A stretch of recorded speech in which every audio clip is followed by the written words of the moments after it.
my name is Katie Schuster, and this is my informative speech about Langston Hughes. It is titled The King of the Pen, Langston Hughes. This man was an inspirational writer. He was a Harlem Renaissance-raised man who has created waves that are still crashing today. We're going to go over his early life, his midlife, and his later life, where he came from, what he was doing, and how he ended up.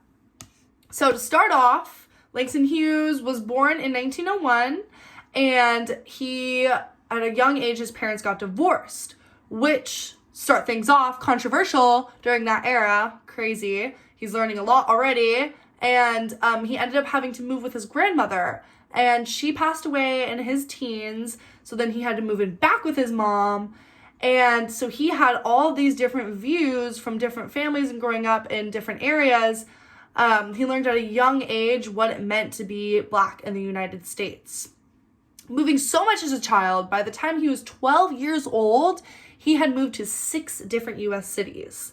Due to all of his travels, Hughes became very well versed in human interactions, and he learned to understand where people thought that he belonged in society. Emphasis on where people thought he belonged, because that is not what he liked. Now I will share what Hughes did in his midlife. He made huge moves in his midlife. He, first of all, when he turned 21, or when he turned 20, he moved down to his dad in Mexico. Then he moved to Columbia. He got into Columbia College, dropped out, and then he moved on to a ship that took him, and he was working on there. And he moved to Spain, and then he was in Africa, and then he hopped off of that ship in Paris. So he was learning and writing and publishing throughout all those years. And in Paris, he published one of his more famous works called The Weary Blues. And then he ended up moving back to New York. And in New York, he was working at a more notable hotel where he met a more famous author, where they ended up giving him an opportunity to have a wider audience.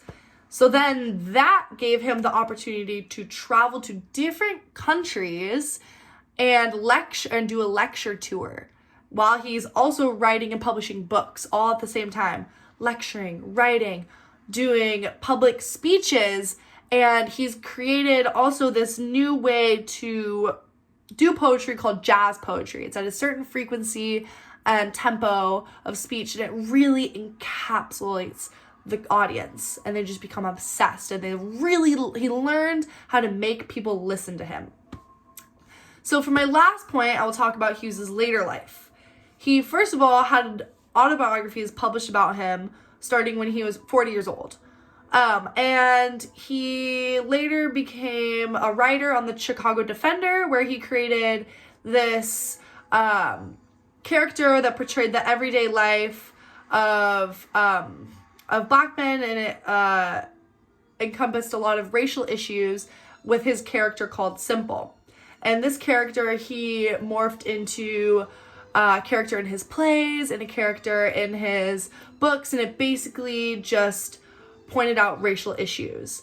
And it created quite a wave of support for the Black community, just through this very public portrayal of what is going on in, Black people's lives at that time. So he did end up dying of prostate cancer in 1967. But before he died, he published some of his best works, like Harlem, What Happens to a Dream Deferred, and also Langston Hughes was a controversial king from the beginning. So with his parents being divorced, to traveling the world, to being a Black man during all of this time, and also questionably gay, he conquered so much and left such a beautiful imprint on our culture. So now that I've gone over Hughes's later life, let me give you a brief recap. So Hughes grew up everywhere. He understood cultures across the world.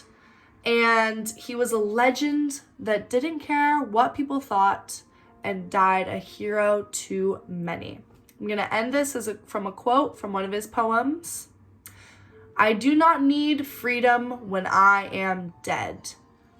Fight for what you believe in and make yourself heard. Langston Hughes.